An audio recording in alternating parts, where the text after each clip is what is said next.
ce que les Palestiniens pensent du nouveau gouvernement. Bonjour à toutes et à tous. Dans cette vidéo, je souhaite examiner ce que les Palestiniens pensent du nouveau gouvernement d'extrême droite en Israël, des manifestations contre lui et de la place des Palestiniens à leur sein. Je le ferai avec l'aide de deux d'entre eux, Maha El-Nakib, une citoyenne palestinienne d'Israël, spécialiste dans le droit et militante politique de longue date, et Moussa Bachir, un journaliste palestinien de Deir el-Balah dans la bande de Gaza, qui vit en Espagne depuis quelques années. Je rappelle à ceux qui regardent la vidéo en français de s'assurer que les sous-titres sont intégrés sur YouTube en français et non des sous-titres automatiques. Vous ne pourrez pas lire les sous-titres sur Facebook. La première question que je leur ai posée concernait leur attitude envers l'actuel gouvernement israélien d'extrême droite. Tous deux conviennent que c'est dangereux, mais contrairement à nombre de membres de la gauche israélienne, ils ne voient pas cela comme un changement aussi radical par rapport au gouvernement précédent. זה מאוד מפחיד ומדאיג, אבל מצד שני, בגלל שהיא מאוד קיצונית וימנית, והיא פחות מתוחכמת במדיניות שלה מממשלות שהיו לפני כן. למשל, זה שיאיר לפיד הלך לאו"ם ודיבר על הרצון שלו לעשות שלום, וזה היה לנו ברור שהוא משקר. הוא לא התכוון ב-1% באמת לעשות שלום, אבל התחכום הזה, השקר הזה, כבר כאילו מוכרים שקר למדינות העולם. ומצד אחד, הממשלה הזאת באה עם הפנים חשופות, ללא מסכות, הכל ברור, אנחנו פשיסטים וככה אנחנו נתנהג. To us Palestinians in this issue, we don't have a fundamental different perception of a left-wing government or a right-wing government in Israel, because both for us are Zionists. Maybe the first generation of the statesmen in Israel were, openly self-declared socialists, fathers of the state. They are from the left, but because of them we suffered our Nakba, which is the worst of the worst. What will they do? Another Nakba. What is really going to happen for us as Palestinians is just the dissipation of the last illusions. The illusion of being a full-fledged citizens inside the state of Israel, and also the last fake illusions of statehood. D'après ce qu'ils disent tous les deux, il semble que le gouvernement israélien offre une opportunité aux Palestiniens. Moussab est d'accord avec cela. Indeed, yes. It's a great opportunity. There is no doubt about it. Now, Zionism is outspoken, it's clear. They don't want you neither a citizen, neither a sub-citizen, neither even a resident. It's another push forward for our narrative. Because the right-wing Zionists are not as careful as the left-wing ones. They don't watch what they say or even try to hide what they do. J'ai essayé de rendre les choses difficiles et j'ai mentionné ce que Amir Haas a écrit dans Haaretz. Elle craint qu'à l'ombre du chaos qui s'est créé, ce gouvernement va faire du mal aux Palestiniens, même procéder à des opérations de déportation de masse. Moussab n'est pas d'accord avec cela. It's not really a substantial threat because we Palestinians are already segregated and are already out of our natural, between brackets, natural areas. D'un autre côté, Maha en a vraiment peur. כמובן יש פחד, כי חווינו את מאי 21, וראינו ממש מה פירוש אפרטהייד בתוך הערים המעורבות, שהמשטרה, יש משטרה ליהודים ומשטרה לערבים. איך העירייה פתחה את המבנים הציבוריים כדי לאפשר מתנחלים יבואו מההתנחלויות, כדי להמשיך תוך שבוע לתקוף משפחות ערביות, לשרוף בתים, לשרוף מכוניות, ואפילו אף אחד לא עומד לדין. ועכשיו מה עם המשטרה שבתחת בן גביר, עלולה לקבל עידוד לעשות מעשים כאלה הרבה יותר והרבה יותר חמורים אולי. נכון, נכון. כי בעצם, גם בתקופה ההיא, הכל היה, לדעתי, היה בתכנון של בן גביר וסמוטריץ', כי בן גביר הוא היה, וסמוטריץ' היו בישיבה במועצת העיר 4 ימים לפני כל הסיפור הזה. ולא סתם, באותה תקופה גם המפכ"ל אמר, מי שאחראי על כל מה שקורה במדינה, וזה שהערים המעורבות בערות, זה בן גביר. אז הוא ידע, הוא יודע על מה הוא מדבר.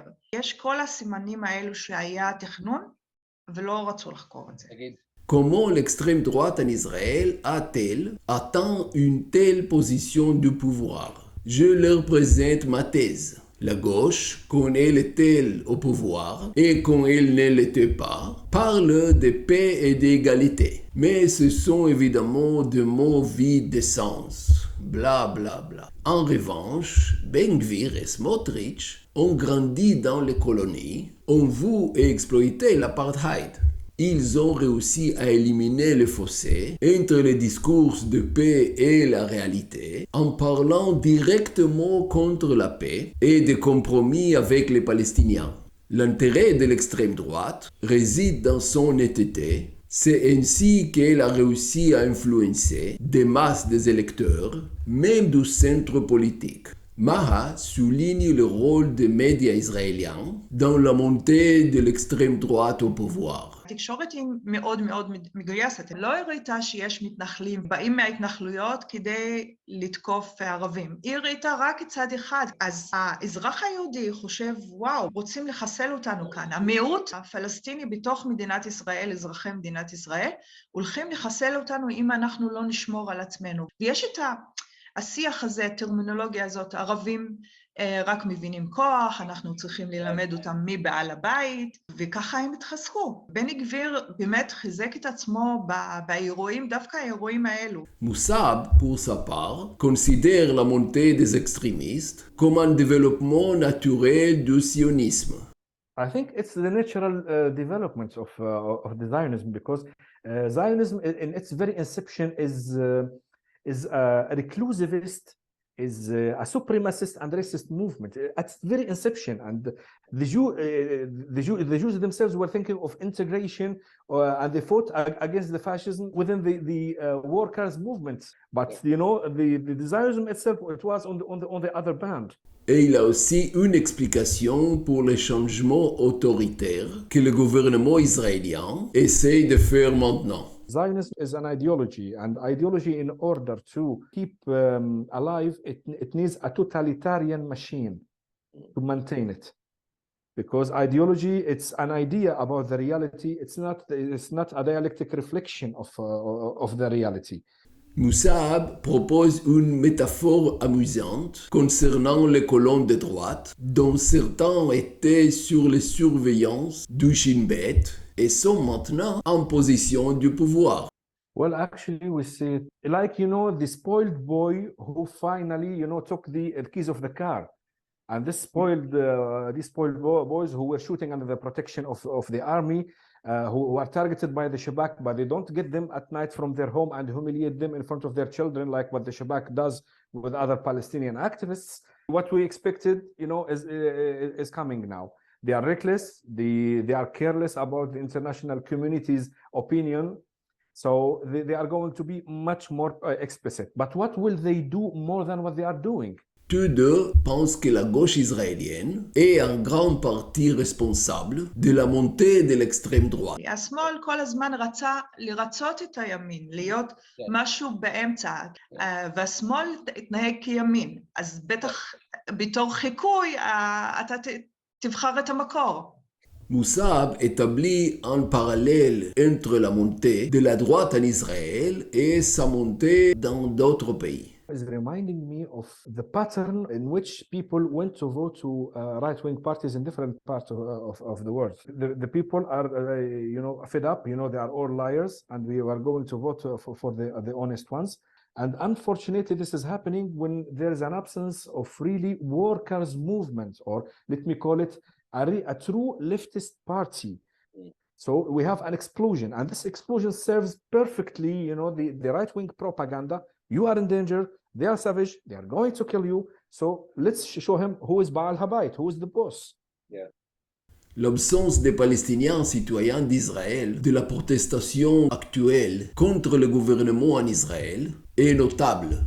Maha pense qu'ils ne sont pas les bienvenus dans ces manifestations. השמאל הציוני לא רוצה את הפלסטינים שותפים. הוא לא דואג. אם אתם רוצים, אז תבואו תחת הדגל הישראלי, וגם בתכנון של ההפגנות הם לא מכניסים אותם. אז אם אתם באים כמו עדר, אבל אתם לא חלק, אתם לא אלה שמדווים את השיח, אתם מדווים את המטרות, זה עוד סיפור של השמאל הציוני. הוא מדבר על דמוקרטיה, אבל דמוקרטיה רק ליהודים. Je lui demande s'il ne faudrait pas que les Palestiniens qui sont citoyens de l'État se joignent à ces manifestations de leur propre initiative, même sans l'invitation des manifestants.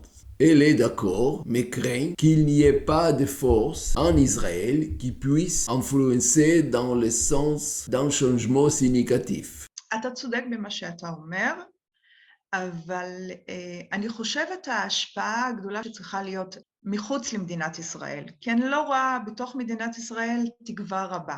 רק אם יש לחץ בעולם וסנקציות על מדינת ישראל, זה מה שישנה. כי באמת כל הסיפור של מדיניות האפרטהייד העמומה הזאת, שאף אחד לא רואה, אף אחד, כאילו להכאיב אבל שלא ירגישו, היא מאוד מתוחכמת. Moussab voit que le principal défi pour les Palestiniens aujourd'hui dans leur organisation interne. So now it's time to start the internal work. So it's because already we have this discrepancy. Our narrative, our external effort is very strong, but our internal organization is poor. It will oblige us as Palestinians, just to look in the mirror and say, okay, what are we going to do now? How are we going to organize now? And here our internal crisis will just go out of the shadow, which is good strategically speaking.